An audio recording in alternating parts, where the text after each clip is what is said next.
Alors déjà, c'est un mythe que j'aimerais débunker. On n'apprend pas vraiment les tests de droit. Connaître la loi, c'est bien. Connaître la règle de droit, c'est bien. Mais qu'en entreprise, on veut surtout résoudre des problèmes. Et donc, j'arrive à l'université Paris 1 Panthéon-Sorbonne pour faire un master en droit des affaires. Et quand j'arrive à l'amphi, c'est la même population. Parce que dans mon imaginaire, Paris 1, c'était élitiste, c'était sélectif, ça avait vraiment cette institution, ce côté institutionnel, je ne m'attendais vraiment pas À une à avoir population. autant de... Quand quelqu'un sort donc avec une licence en droit ou même un master en droit, quels sont les autres débouchés qu'on peut Alors, obtenir en il y faisant en a ça? tellement. Il y a le métier de contract manager, qui est très intéressant aussi, qui est en train de se développer, on va en parler, parce que c'est mon métier. Il y a les legal ops. La tech, ce sera plus les legal engineers, par exemple. Donc, le travail du juriste peut sembler facultatif ou alors optionnel quand tout va bien. Mais le jour où il y a un problème et que tu te rends compte que tu n'étais pas assez protégé, là, ça va faire mal.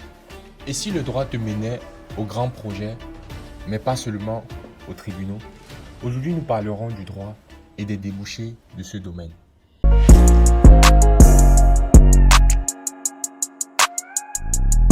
Alors, je suis Jacqueline, camerounaise, arrivée en France il y a bientôt 10 ans. Ah ouais. Faut faire un master. Faut faire un master en droit des affaires. Et en parallèle, j'ai créé une petite structure pour accompagner les entrepreneurs et les TPE-PME dans leurs démarches administratives. Ok. Et aujourd'hui, tu travailles? Oui, je suis aussi salariée, contract manager chez Île-de-France Mobilité. Ok. Île-de-France Mobilité, qui est l'entreprise qui gère les Le transports en Île-de-France. transport et les mobilités en Île-de-France, oui. Donc quand le R&D ne marche pas, c'est à cause de toi. C'est la SNCF. Ok. Donc, d'accord. Au-delà des tests juridiques, qu'est-ce que quelqu'un qui fait le droit développe comme compétence? Alors déjà, c'est un mythe que j'aimerais débunker. On n'apprend pas vraiment les tests de droit. On apprend la philosophie du droit, on apprend l'esprit critique et la pensée juridique, le raisonnement juridique. Donc, ce qu'on va plus nous apprendre, c'est comment résoudre les problèmes, où aller trouver la règle du droit et l'adapter au cas d'espèce. C'est moins réciter le code civil pour réciter le code civil, même s'il y en a qui le font. Et toi, tu es de quel team? Je suis la team résolvant les problèmes et puis laissons le texte dans le code. Ok. Il est très bien là-bas.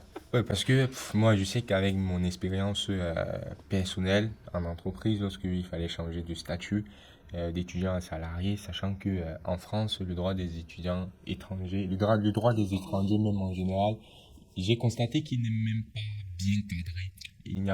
Il y a beaucoup de choses qui manquent. Et dépendamment des préfectures, les informations ne sont pas, c'est pas homogène en fait. C'est pas Toutes les préfectures, chaque préfecture peut avoir une spécificité Oui. particulière. Et donc moi, en plus, j'ai fait mon changement de statut, j'ai soumis à Compiègne et je travaillais en Île-de-France. Donc à Compiègne, ils m'ont envoyé un document pour dire, bon oui, ce que tu as fait, normalement tu peux travailler. J'ai Oui. envoyé à la RH, elle m'a dit, elle veut quand même le message de la Du texte de préfecture loi. qui spécifie ça. J'ai envoyé, elle m'a dit, ce serait bien si elle a un texte de droit. Moi, j'avais pas. Donc j'ai contacté le service juridique de l'entreprise. Elle-même aussi, elle a contacté, mais j'ai constaté, quand j'ai lu le texte, je t'avoue que c'était, je comprenais le français, mais l'interprétation derrière, C'est je n'arrivais pas vraiment à Oui, capter. justement, c'est le travail du juriste et de l'avocat, accessoirement, de comprendre l'esprit de la lettre de loi. Ce n'est pas juste de lire ce qui est dit, mais c'est vraiment de comprendre qu'est-ce que le législateur, celui donc qui fait la loi, qu'est-ce qu'il voulait résoudre comme Ouais. problème en faisant ces textes. Qu'est-ce qu'il voulait mettre comme règle et comment est-ce que ça s'applique en particulier. Parce que tu as raison, euh, parfois des préfectures ajoutent à la loi, donc demande des choses que la loi n'a pas demandées. Mhm.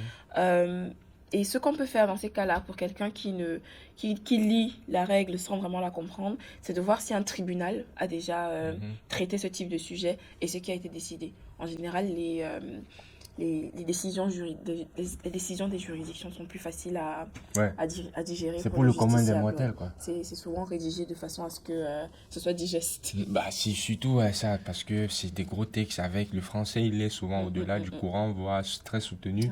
Et ouais, c'est là où tu comprends que bon, le Faut français, c'est une l'expertise. langue qui est très. Ouais, donc ouais. Ok.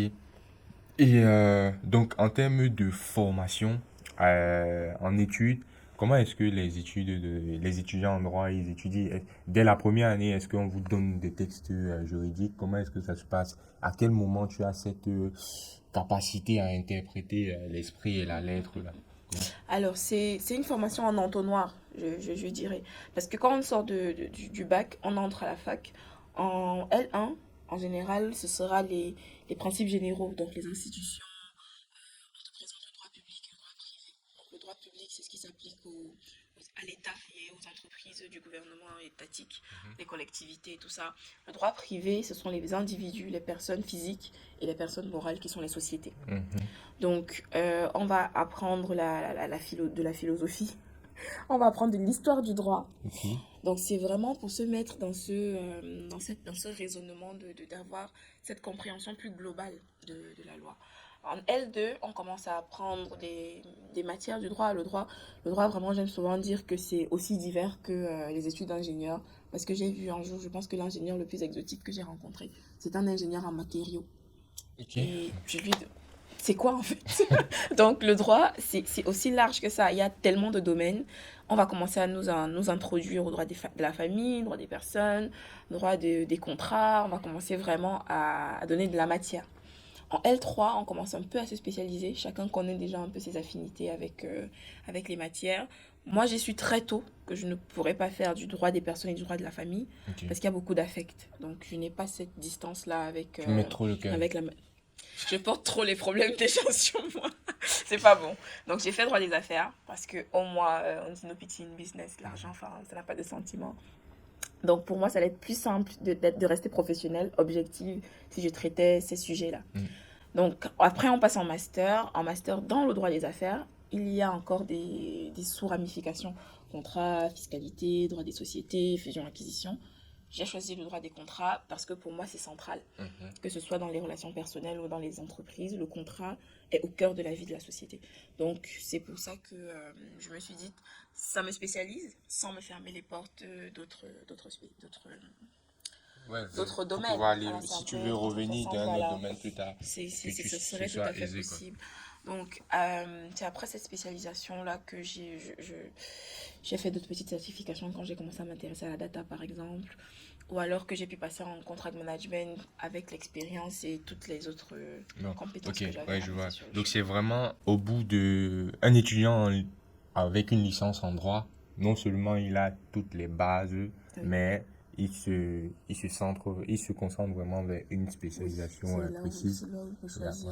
Après. Parce que, parce que s'il reste généraliste, c'est vrai qu'on a des offres d'emploi juristes généralistes, mais à vrai dire, ça ne veut pas dire grand-chose. Parce que généraliste, ça voudrait dire de faire toutes les matières, ce qui n'est pas très Et même, tu ne seras pas compliqué. dans une logique de résolution des problèmes, parce que Oui, peu importe le type de droit que tu fais, il faut résoudre des des problèmes. problèmes dans cette matière-là, oui. Ok, d'accord. Et donc, quand quelqu'un sort donc avec une licence en droit ou même un master en droit, bon, avec une spécialisation précise, bon, je dirais même, parce que si je dis même, j'oriente ma question comme ça, ce sera même déjà facile.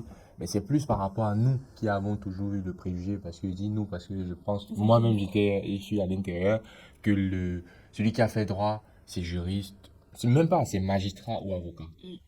Et qu'est-ce que tu en dis? Quels sont les autres débouchés qu'on peut Alors, obtenir en il y faisant en a cette tellement, il y en a formation-là? tellement. Moi aussi, vois-tu, je suis entrée dans les études de droit totalement par hasard parce que moi, au lycée, je pensais que j'allais faire une filière scientifique pour être médecin.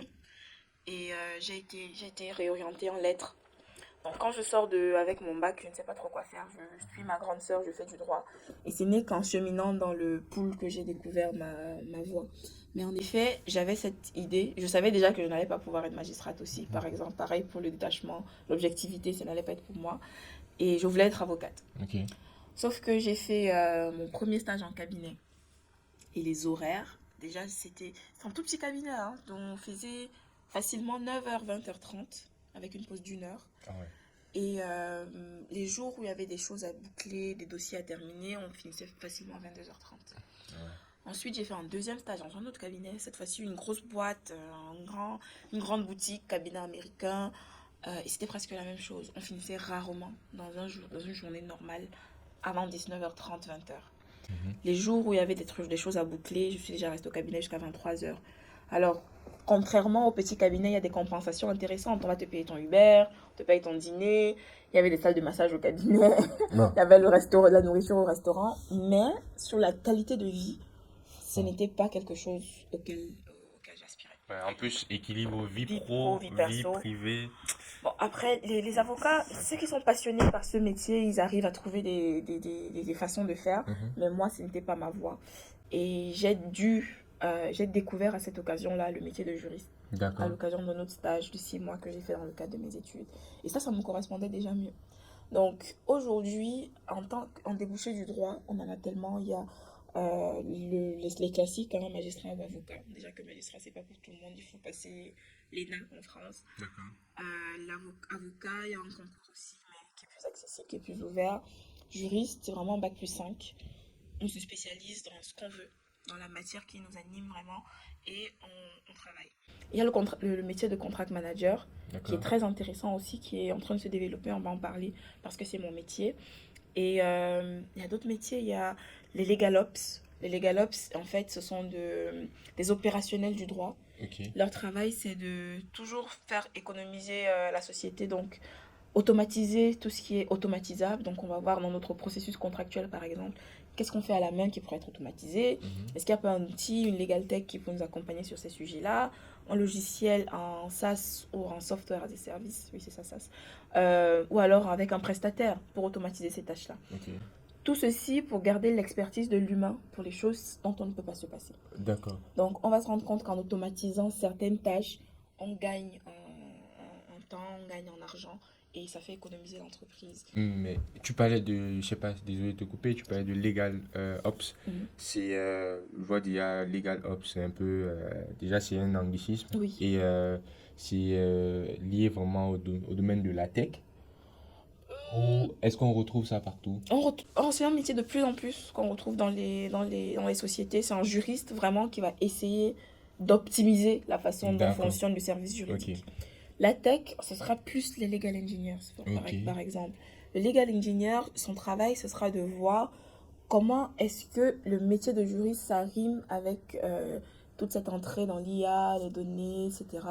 Il y a les juristes en cybersécurité, il y a les juristes data, D'accord.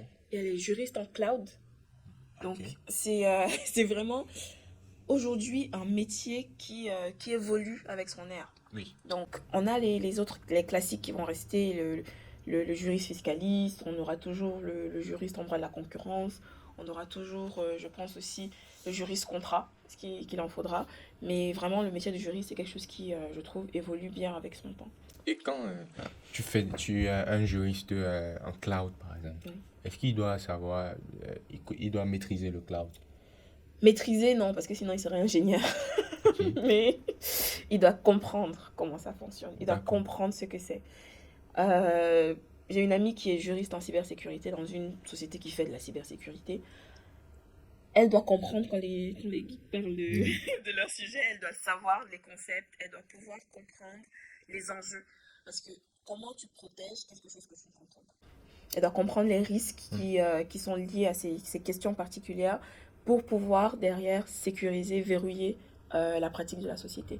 Et c'est en fait ça le rôle du juriste dans n'importe quelle société, sécuriser le business de comment D'accord. est-ce que la société travaille. Ok. Bah, là, tu m'apprends des choses. Je pense qu'il y a des auditeurs aussi qui potentiellement ne connaissaient pas tous ces métiers juristes en cybersécurité, Tout ça. legal cloud, tout ça. Donc, c'est comme quoi, il n'y a pas que des avocats. On n'est pas que avocat. On n'est pas lorsqu'on que avocat. finit- Et puis aussi, le juriste, ce n'est pas juste le gars qui reste dans son bureau à lire des textes de loi avec des encyclopédies. Ouais. Non, ce n'est vraiment pas ça. Le juriste est devenu un vrai player dans la conduite du business, la vie de Ok. l'entreprise. En tout cas, tu répondras à la question après que je vais te poser. Mais avant ça, aujourd'hui, ça fait combien de temps que tu travailles? 5 ans. 5 ans que tu travailles. Et c'était quoi le parcours? Déjà, on m'a dit quel type de bac tu as eu jusqu'à ton Jusqu'à premier mon CDI. J'ai eu un bac L, donc A4 pour le Cameroun. Je suis allée à l'université de Boya Ok. donc la partie anglophone du Cameroun. J'ai fait un bac anglais, une licence en droit anglais. Mhm. Et ensuite, vu qu'on a deux systèmes juridiques, je me suis dit que je vais passer au côté francophone. Je suis allée à l'université de Yaoundé de Soura. Et ça, c'était quoi? Donc, Boya, c'est jusqu'à quel niveau? Ils ont tous les niveaux, Ok. mais moi j'ai voulu vraiment avoir les deux systèmes juridiques. Et tu as fait comment? Donc j'ai quitté la partie anglophone, je suis revenue à la partie Mais veux dire à quel francophone. niveau? Après la L3. Donc, après ta licence? Oui, Oh, je suis d'accord. allée en master dans la partie francophone. Ok. Je suis allée à l'université et il y avait trop de gens. Il y avait vraiment, il y avait trop de gens. Et ça changeait tellement de ce que j'ai connu en licence. On était des petits effectifs, je pense, maximum 400. Et ça, les Ouais. 400, on les voyait quand il fallait aller composer, parce que sinon, au quotidien, c'était 100 dans l'amphi. Ok. Et à ce moment-là, je me dis, j'ai eu une très bonne note en licence, parce que j'étais très bonne élève. D'ailleurs, ça, on va en reparler plus tard. Il a fallu adapter ça avec le monde du travail. Mais je décide de m'expatrier, d'aller en France. Et donc, j'arrive à l'université Paris 1 Panthéon-Sorbonne pour faire un master en droit des affaires. Et quand j'arrive à l'amphi, c'est la même population. Parce que dans mon imaginaire, Paris 1, c'était élitiste, c'était sélectif, ça avait vraiment cette institution, ce côté institutionnel, je ne m'attendais vraiment pas À une à avoir population. autant de gens. Donc, j'ai terminé mon master que j'ai quand même dû terminer là-bas, mais ça n'a pas été une bonne expérience. Mais est-ce que ça n'a pas été une bonne expérience? Pourquoi? C'est pas par rapport aux effectifs. C'est pas les effectifs. C'était la différence de méthodologie entre le droit anglais et le droit français. D'accord. C'était la concurrence toxique entre les camarades. Parce que moi, je venais d'un endroit où on se partageait les cours, on se regroupait en petits groupes pour travailler. Mais là, j'arrive quelque part où déjà je suis arrivée avec un mois de retard. Je demande des cours à quelqu'un, on me donne des cours de l'année dernière ou des cours qui ont des trous. Ouais. Ou alors quelqu'un avec qui tu parles en amphi, tu lui poses la question est-ce que tu peux me passer tes notes? Il ne Non. te répond plus. Ah ouais. Donc vraiment, j'ai vécu. C'était pas une bonne expérience. Ouais. Vraiment, T'as pas. Ouais. c'était pas une bonne expérience pour moi. J'ai voulu, après ça, après avoir validé mon master, aller dans quelque chose de plus professionnalisant, même aussi parce que je me rends compte qu'au sortir de mon master, des gens me demandent qu'est-ce que tu sais faire concrètement avec ton diplôme. Je n'avais pas de réponse. D'accord. Donc, je suis allée dans une école privée de droit, créée par des professionnels du droit, pour former des professionnels du droit. Donc, dans cette école-là, on apprend les compétences, la négociation, la finance d'ailleurs, l'analyse financière, la comptabilité, des choses qui peuvent être utiles à un juriste Mhm. dans sa pratique plus tard. Donc, c'est comme ça mon parcours. C'est après ce Master 2 là que j'ai fait un stage de fin d'études en entreprise. Et après ce stage de fin d'études qui était en plein Covid, j'ai signé mon premier CDI en cabinet d'avocat. Ok. Et ta recherche du CDI, est-ce qu'elle a été simple? Très difficile. Mais c'était à cause du contexte. Ok. Le Covid, ça a été quelque chose qui a pris tout le monde au court. Personne ne s'attendait à ce que ce soit aussi grave, aussi longtemps. Mhm. Les services juridiques, qui sont souvent considérés comme fonction support, ont gelé les recrutements. Je prends souvent le cas j'ai une amie qui était stagiaire à l'époque à la Société Générale. Et quand il y a eu les premiers cas de Covid, je me souviens qu'ils avaient fermé les tours. Et il n'y avait que les traders qui avaient le droit d'aller au bureau. Donc c'était, on protège le business, toutes les autres fonctions, vraiment, c'est en autopilot.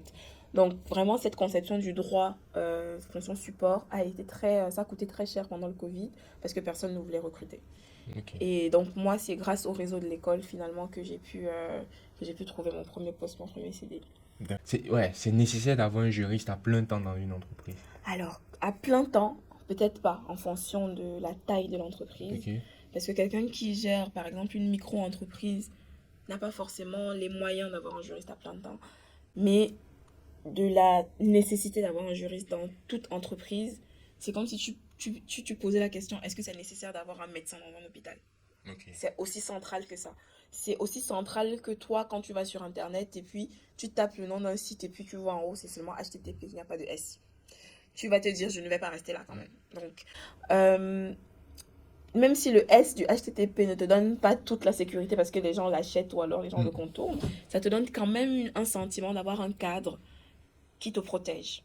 Oui. Donc, le travail du juriste peut sembler facultatif ou alors optionnel quand tout va bien.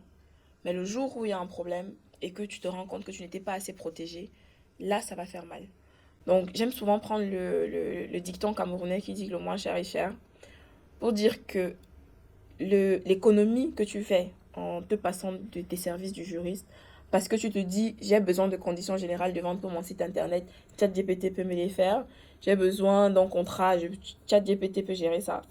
Quand il y a un problème et que tu dois aller voir un avocat ou un juriste pour t'aider, la facture en général est plus salée que si tu avais demandé un conseil juridique en amont. Donc pour avoir un proverbe que tout le monde comprend, prévenir vaut mieux que guérir. Donc dans toutes les activités, dépendant de la taille de l'entreprise à ce moment-là, il faut un service juridique. Toujours. Ok. On a je prends le cas de Doctolib, grosse société, French, licorne que tout le monde connaît. Les juristes ont mis des alertes sur des pratiques anticoncurrentielles que la boîte mettait en œuvre. Le top management a dit, enfin, on va continuer quand même à faire ce qu'on fait. On va chercher l'argent d'abord, on va sécuriser, on va scaler. Quand l'autorité de la concurrence a fait une enquête, ils se sont pris plus de 4,6 millions d'amendes parce Ouais. qu'ils avaient regardé outre le conseil des juristes. Donc, grosse direction juridique pour un grand groupe, conseil juridique ou alors avis juridique d'un avocat ou bien d'un juriste pour l'auto-entrepreneur. Mais à chaque structure, il faut un juriste, toujours. Ouais. Ça, c'est essentiel. Ouais, c'est impératif. Ouais. Après, je pense que c'est chaque entreprise, et comme tu as dit, surtout les grands groupes, Ouais. ils en ont un. Peut-être c'est pas les effectifs qui sont les plus staffés, parce que bon, il faut pas. Je me dis qu'il faut pas spécialement beaucoup de monde dans un service juridique. Ça dépend. L'entreprise dans laquelle j'ai fait mon stage, on était 10. Ok. Parce qu'une fois de plus, il y a des domaines différents. Moi, Mhm. j'étais sur les contrats. Dans le service juridique, on avait une personne qui gérait que les contentieux. Donc, toutes les plaintes qu'on pouvait recevoir et qu'il fallait préparer et travailler avec les avocats, il y avait une personne pour ça. On avait une personne qui faisait les données. Parce qu'on a des sites internet, on collecte des données, qu'est-ce qu'on en fait? Il faut faire le lien avec les traitements, les gens qui traitent les données. Ensuite, on avait une autre personne qui gérait tout ce qui était publicité. Parce Ok. que ça, c'est une autre activité, les contrats avec les partenaires. C'était une activité à part entière, surtout que la société aussi faisait régie publicitaire. D'accord. Donc, ça fait déjà un service juridique de 10 personnes. Il y a des services juridiques de 40 personnes, vraiment dépendant de la taille de la société. Et il y a d'autres sociétés où il y a un juriste unique qui fait tout. Mhm. Donc, vraiment, ça dépend des sujets. Et de Ok, la... là tu nous as un peu expliqué l'importance d'avoir un juriste dans une entreprise. Mais là, tu as mentionné, quand tu donnais les différents débouchés, tu as mentionné le métier de contract manager. Ah Et oui, je pense que c'est ton métier c'est mon actuellement. métier. Déjà, c'est quoi la différence entre un juriste et un contract manager? Et en quoi consiste vraiment le contrat? C'est quoi le métier, le travail d'un contract manager au quotidien? Alors, pour mettre les deux en face, je vais te prendre un exemple. Une entreprise veut faire son chantier de transition numérique. Mhm. Le juriste va prendre les termes de la négociation que les commerciaux feront avec le prestataire qui va se charger de la transition numérique. Il va rédiger le contrat, on va signer le contrat, il va s'assurer qu'il y a les clauses de limitation de responsabilité, qu'il y a les clauses de force majeure, il va s'assurer que le cadre contractuel est carré. Mhm. Une fois que le contrat est signé, le travail du juriste est terminé, on range le contrat, on va se revoir s'il y a une réclamation ou s'il y a des problèmes d'exécution du contrat. Mhm. Le contract manager, par contre, va entrer déjà dans les négociations du contrat, il va participer aux négociations. S'il a la fibre juridique, il va peut-être rédiger le contrat en lien avec les juristes. Et le plus important, c'est qu'il sera dans l'exécution du contrat. Donc, dans mon projet de transition vers le numérique, on a peut-être oublié de prendre assez de temps pour tester l'outil. Qu'est-ce qui se passe s'il y a des bugs à répétition ou alors que le calendrier, le rétro-planning qu'on a fait, on est trop en retard? Combien de fois est-ce qu'on permet au prestataire de corriger une erreur? Donc, combien... Il y a un moment où si on a le même bug 100 fois, il faut s'assurer que... Enfin, est-ce que tu sais ce que tu fais en Ouais. fait? Donc, combien de bugs est-ce qu'on va tolérer? Combien de bugs est-ce qu'on peut permettre pour rester dans le calendrier? Combien ça va nous coûter de corriger les bugs? Est-ce que c'est toi qui les prends en charge? Est-ce que c'est moi? Euh, Comment est-ce qu'on forme les équipes pour La que prise en main au de l'outil. moment où l'outil est prêt, il soit pris en main?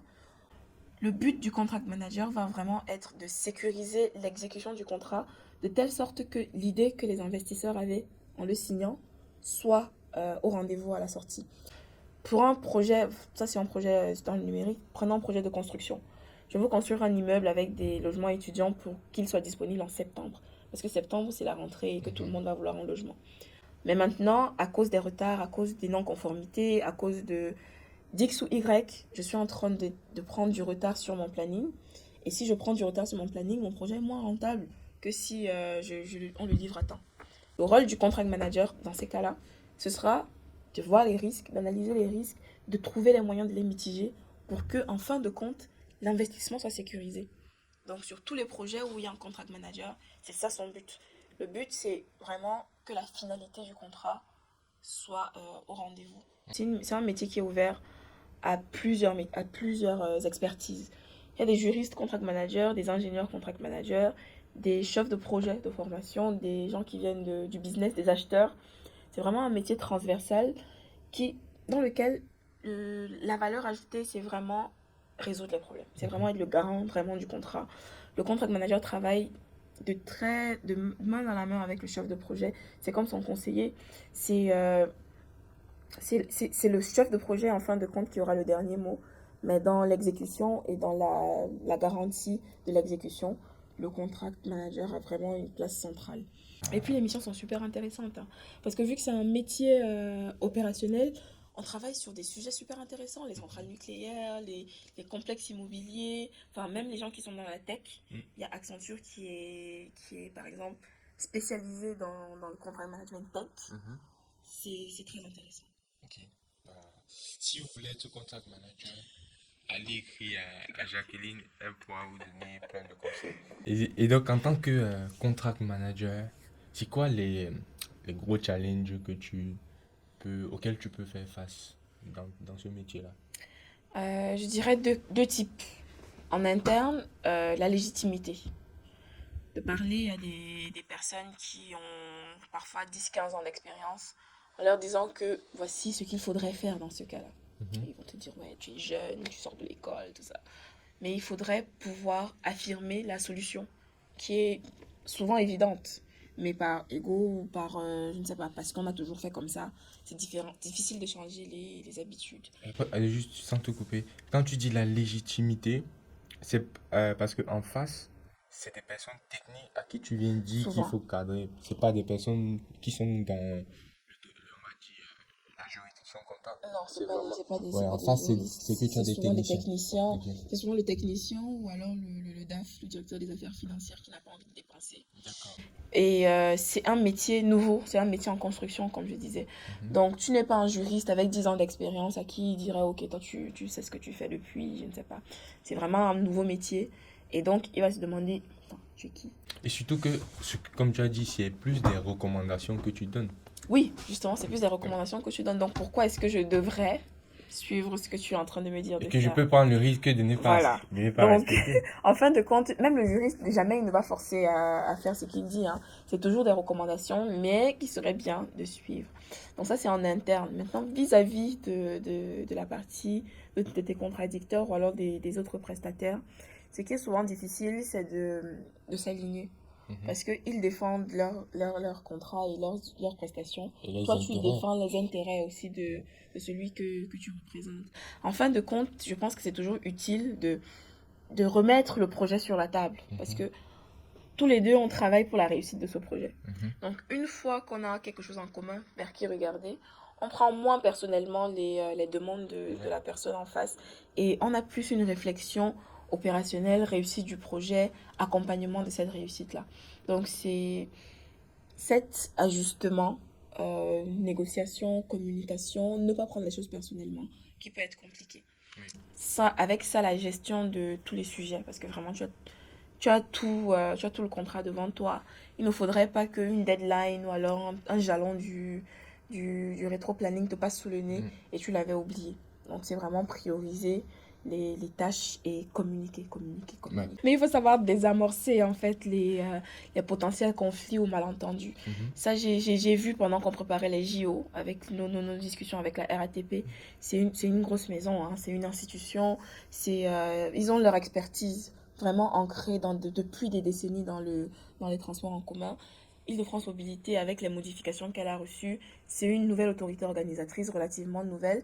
Donc, on est souvent confronté à cette différence entre la RATP qui te dit impossible de faire ça. Impossible, comment fait la SNCF? Je ne sais pas. Donc, discutons. Par exemple, dans le cas des Jeux Olympiques, il a fallu souvent dire on travaille tous à la réussite des Jeux. Donc, comment est-ce qu'on peut se mettre d'accord sur telle ou telle chose? Comment est-ce qu'on peut se rencontrer au milieu pour s'assurer que l'objectif commun Ouais. soit la réussite des Jeux Olympiques et qu'on y arrive.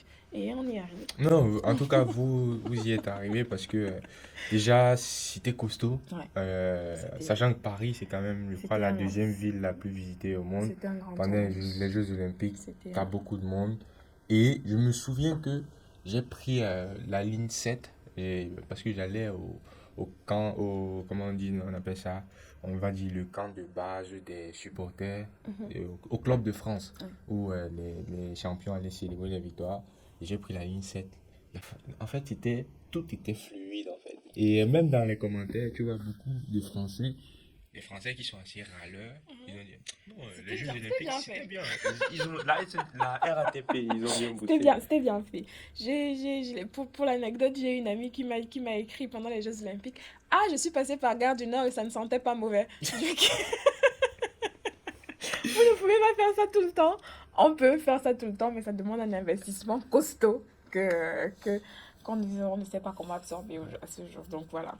Ok, en tout cas, ce métier, il me parle bien et je pense qu'il y a pas mal de personnes qui ne connaissaient pas et qui pourront se dire pourquoi pas.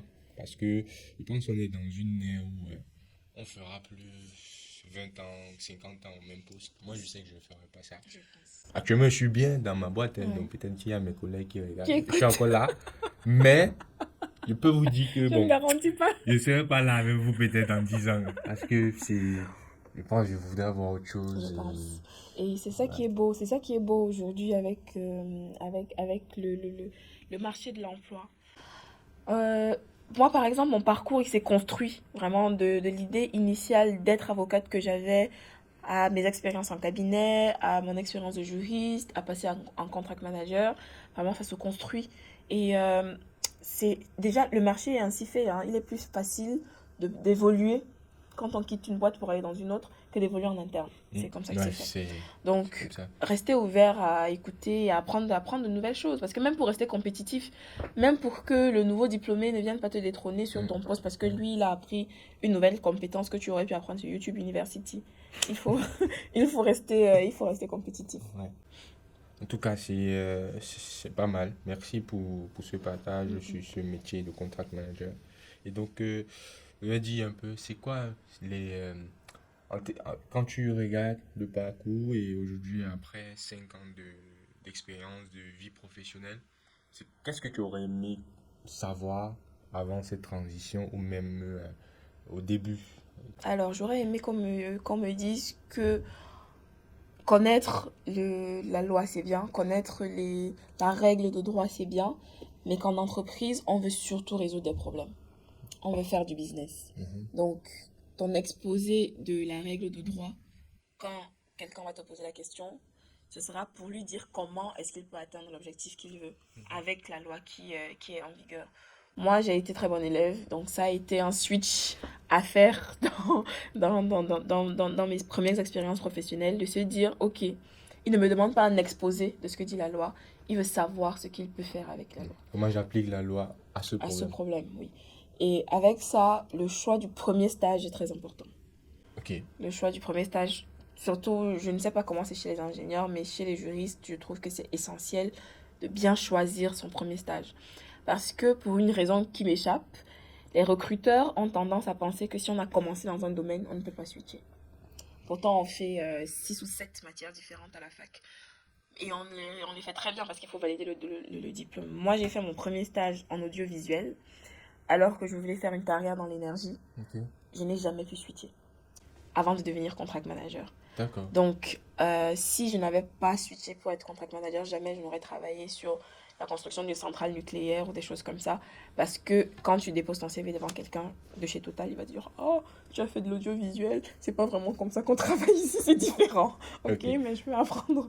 Ok. Donc, vraiment, le choix du premier stage est très important. Et ça, quand tu dis premier stage, c'est Le stage de fin d'études. De fin d'études, Oui. ok. Le stage de fin d'études, si on peut faire un stage dans une grosse boîte qui ajoute un an sur le CV, c'est très bien.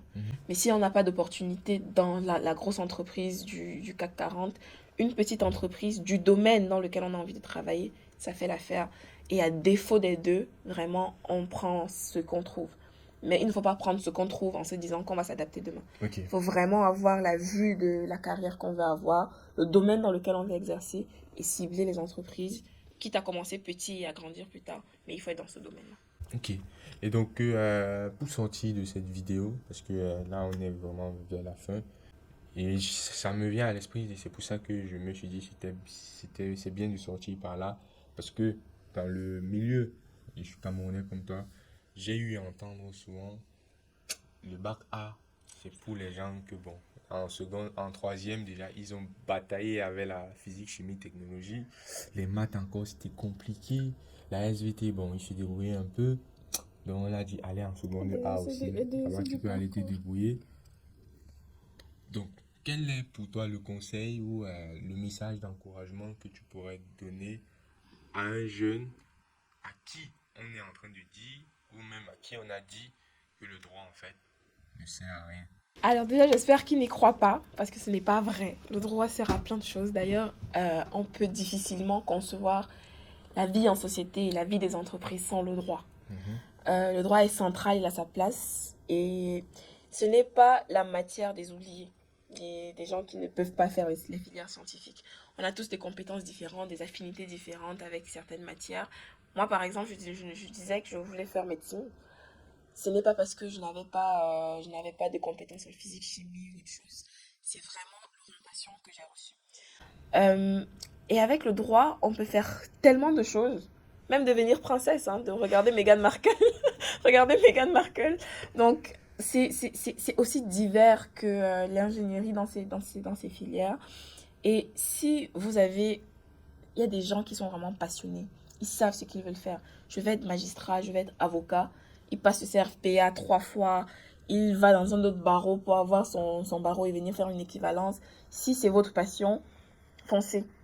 Mais si vous arrivez là par hasard comme moi et que vous vous rendez compte, en fin de compte, que ce que vous vouliez faire, ce n'est plus ce que vous voulez, il y a la possibilité de se construire. Il y a la possibilité de trouver sa voie. Il y a la possibilité de trouver ce qui vraiment te motive. Parce qu'on travaille quand même 8 heures par jour.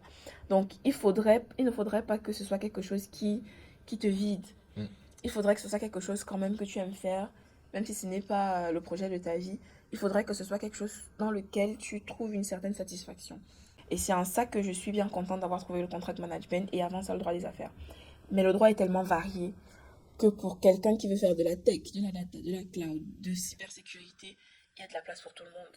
Il y a vraiment de la place pour tout le monde. Il faut juste trouver ce qu'on veut faire. Vraiment. Ok. En tout cas, tout ce que tu fais te permettra d'aller toujours au-delà de tes frontières. Et donc, c'est comme ça. C'est sur ces belles paroles que nous sortirons de cette vidéo. Donc, n'hésitez pas à nous dire en commentaire comment est-ce que ce que vous avez apprécié dans cet échange, si vous avez des idées, s'il y a d'autres sujets, d'autres métiers que vous pensez qu'on n'a pas abordé en termes de débouchés du droit, n'hésitez pas à nous faire part. Sinon, d'ici là, nous vous disons à très bientôt sur Au-delà des frontières. Ciao.